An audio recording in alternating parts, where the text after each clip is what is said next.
Ang istoryang ito ay magpapaalala sa atin na hindi lahat ng naririnig at nakikita natin ay laging may katotohanan.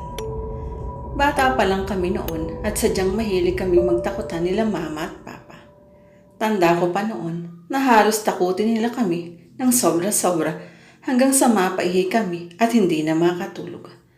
Halos hindi ko na nga maiunat ang aking mga paa sa higaan dahil lagi ko pang naiisip na may taong hihigit sa akin pag nakalabas sa aking paa sa aking mga kumot. Pero hindi ko pa rin maisip na tuwang-tuwa at lagi akong na-excite tuwing magkukwento ang aking mga magulang at lalo ng aking mga lola ng nakakatakot na istorya. Ngunit habang lumalaki ay napapansin ko na laging naiiwas ang aking tatay sa panonood at pagkukwento ng mga nakakatakot na palabas o istorya.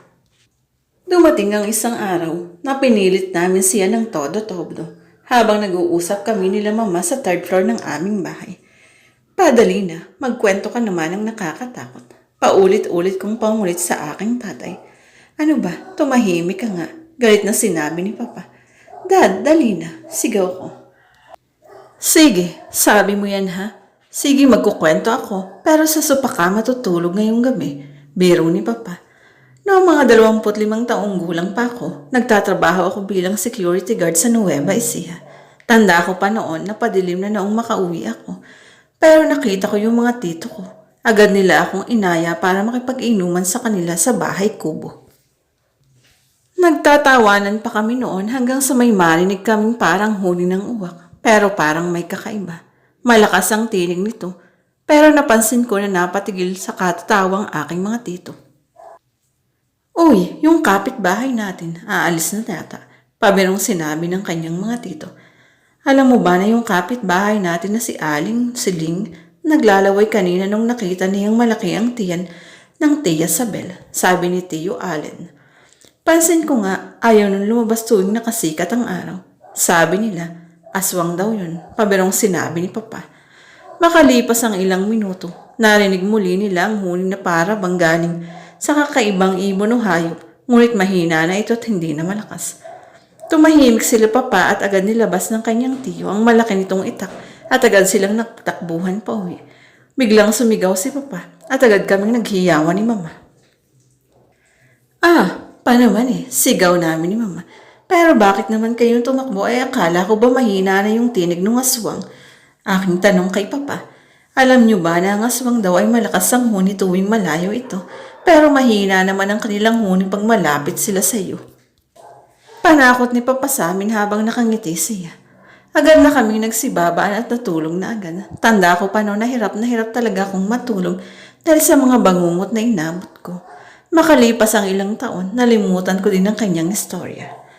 May C80 kami kinabukasan kaya naghanap na agad ako ng puting damit para may maisuot ako. Pero nakita ko na wala na pala akong damit kaya naisipan kong maglaba. Aaminin ko na gusto kong umabsent ngunit pagagalitan ako ng aming platoon leader. Kaya napilitan akong maglaba ng aking mga damit.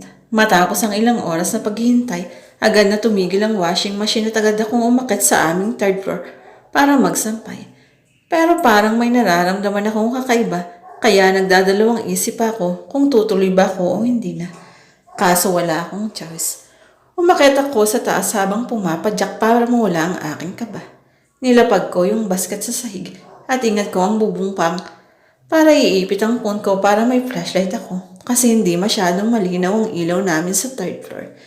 And in case na nagtataka kayo paano ko naangat ang bubong, hindi kami mataas yung bubong tapos medyo pangit yung pagkakagawa kaya may space na pwede kong singitan ang phone ko.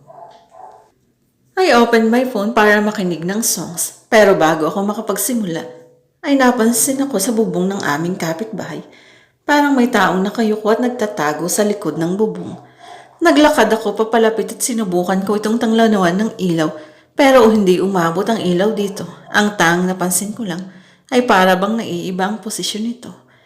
Nanginginig ako sa sobrang takot kaso no choice Need kong magsampay or else wala akong masusuot. Kanta-kanta na lang ako pero deep inside, halos mag-shutdown na ako sa sobrang takot. Tahimik ang paligid nun. Siyempre kami lang halos may third floor sa eskinita namin. hanggang sa may pakakiniking lumipad papunta sa taas ng aming bubong. Boom! May kumalabog. Tumigil ang puso ko dahil para bang may mabigat na taong bigla na sa bubong namin. Naluha ako nang nakita ko na ang bawat lubi na nakasabit sa pundasyon ng aming bubong ay nagalaw. Hindi ako nananaginip dahil na dinig ko ang pagkalabog sa bubong at alam ko na hindi na yun paniki. Hinampas ko ng hinampas ang yero, pero dahil paulit-ulit ko nang naiiangat ang aking bubong, agad akong naluha dahil bumigat ang aming bubong. Alam ko na kung sino man ang nasa bubong, pwedeng sumilip sa kahit anumang direksyon. Masyado akong natakot para tumakbo sa hagdanan dahil malapit iyon sa dulo ng bubong. Baka mamaya may dumungaw o humatak sa akin. Tumigil ang aking paghiyaw noong biglang gumaan ang bubong namin at may lumipad na paniki palayo sa aming bubong.